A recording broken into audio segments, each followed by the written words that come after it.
Hello friends, எல்லோரும் எப்படி இருக்கீங்க? இன்றைக்கி நம்ம வீடியோவில் ரொம்ப சிம்பிளான மெத்தடில் 2 பொருளை மட்டுமே வச்சு நம்ம ஒரு சூப்பரான ஸ்நாக் ரெடி பண்ண போகிறோம். வாங்க எப்படி செய்கிறதுன்னு பார்க்கலாம். ஒரு பவுலில் 1 கப் அளவுக்கு மைதா மாவு சேர்த்துக்க போகிறேன். மைதா பிடிக்கலைன்னா நீங்கள் கோதுமை மாவு கூட சேர்த்துக்கலாம்.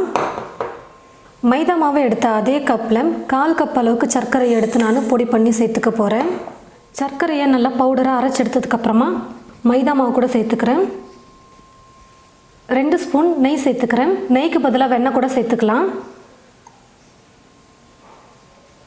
எந்த ஸ்வீட் செய்கிறதா இருந்தாலும் கொஞ்சம் உப்பு சேர்த்து செய்யும்போது டேஸ்ட் நல்லாயிருக்கும்.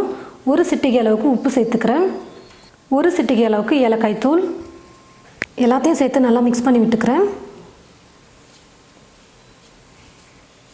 சேர்த்து நல்லா கலந்ததுக்கப்புறமா கொஞ்சம் கொஞ்சமாக தண்ணி சேர்த்து சப்பாத்திக்கு மாவு எப்படி நம்ம இப்போ செய்வோமோ அது போல் மிக்ஸ் பண்ணிக்கலாம்.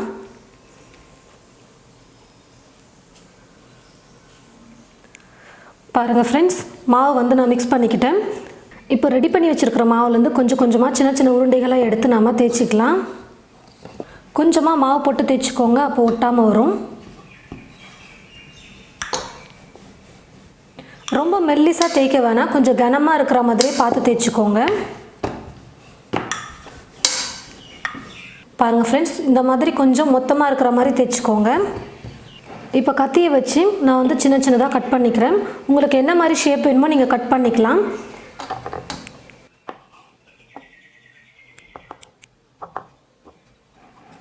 கத்தி அப்படி இல்லைனா இந்த மாதிரி பீஸா கட்டர் யூஸ் பண்ணி கூட நீங்கள் கட் பண்ணிக்கலாம்.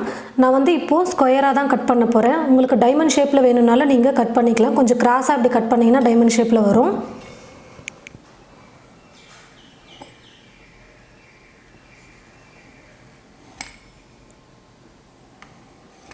நான் ரொம்ப பெருசாக இல்லாமல் கொஞ்சம் சின்ன சின்னதாக இருக்கிற மாதிரி தான் கட் பண்ணி எடுத்திருக்கேன்.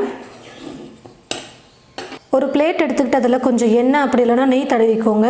இந்த மாவை எடுத்து நம்ம இதில் போட்டு வச்சுக்கிட்டோம்னா ஒட்டாமல் இருக்கும். எடுத்து எண்ணெயில் போடுறதுக்கு ரொம்ப ஈஸியாக இருக்கும்.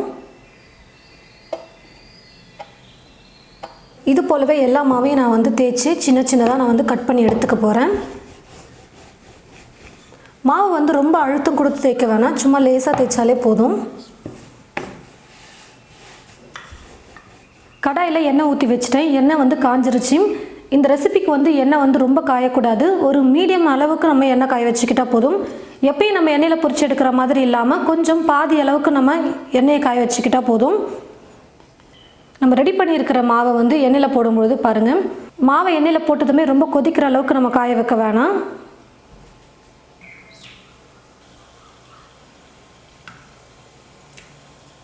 ஸ்டவ்வை மீடியம் ஃப்ளேமில் வச்சுக்கிட்டே குக் பண்ணிக்கலாம்.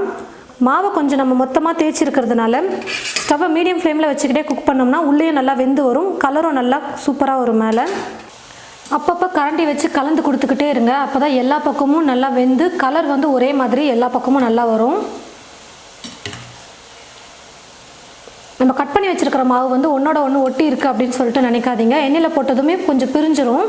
இந்த மாதிரி தனித்தனியாக வந்துடும்.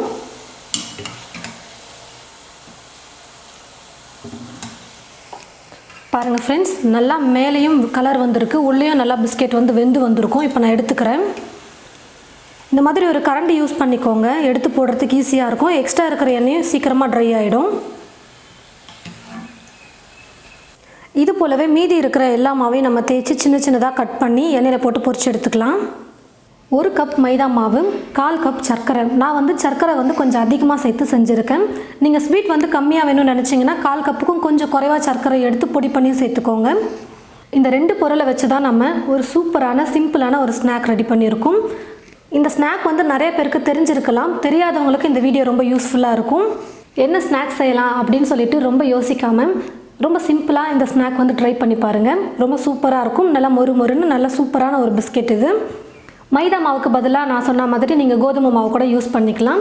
இதே அளவுகளை கொண்டு செஞ்சிங்கனாலே சூப்பராக வரும். இது போல் நீங்களும் உங்களுடைய வீட்டில் மைதா மாவு இல்லை கோதுமை மாவு வச்சு நீங்கள் டைமண்ட் பிஸ்கெட் செஞ்சு பாருங்கள். செஞ்சு பார்த்துட்டு எப்படி இருக்குன்னு மறக்காமல் கமெண்ட் பாக்ஸில் கமெண்ட் பண்ணுங்கள். இந்த வீடியோவை மற்றவங்களுக்கும் ஷேர் பண்ணுங்கள். இது போல் நிறைய ரெசிபீஸ் பார்க்க தமிழ் ஃபுட் மசாலா சேனலை மறக்காமல் சப்ஸ்கிரைப் பண்ணிக்கோங்க. கூடவே பக்கத்தில் இருக்கிற பெல் ஐக்கானை கிளிக் பண்ண மறந்துடாதீங்க. தேங்க்யூ.